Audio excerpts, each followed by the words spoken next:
వైకుంఠ ఏకాదశి రోజు వైష్ణవాలయాలన్నీ కిటకిటలాడతాయి.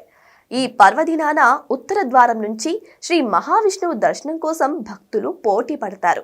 వైకుంఠ ఏకాదశికి ఇంతటి ప్రత్యేకత ఎందుకు? ఆ రోజు ఉత్తర ద్వారం నుంచే విష్ణుమూర్తిని ఎందుకు దర్శనం చేసుకోవాలి అంటే, ఆ రోజున వైకుంఠం వాకిళ్లు తెరుచుకుంటాయని శాస్త్రం చెబుతోంది.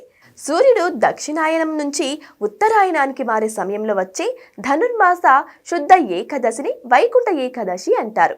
సూర్యుడు ధనస్సులో ప్రవేశించిన తర్వాత మకర సంక్రమణం జరిగే మార్గంలో ఏకాదశి వస్తుంది. 2025లో డిసెంబర్ 30 మంగళవారం రోజు ఏకాదశి వస్తుంది.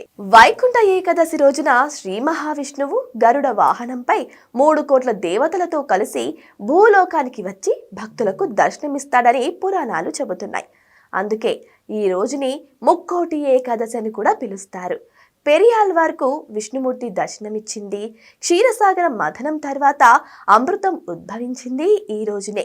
ముక్కోటి ఏకాదశి రోజున భక్తులు ఉత్తర ద్వారం నుంచి వెళ్ళి మహావిష్ణువు దర్శనం చేసుకోవడం ద్వారా సమస్త పాపాలు నశిస్తాయనే విశ్వాసం ఉంది. శ్రీరంగంలోని రంగనాథ స్వామి ఆలయంలో వైకుంఠ ఏకాదశి ఉత్సవాలు 21 రోజుల పాటు జరుగుతాయి.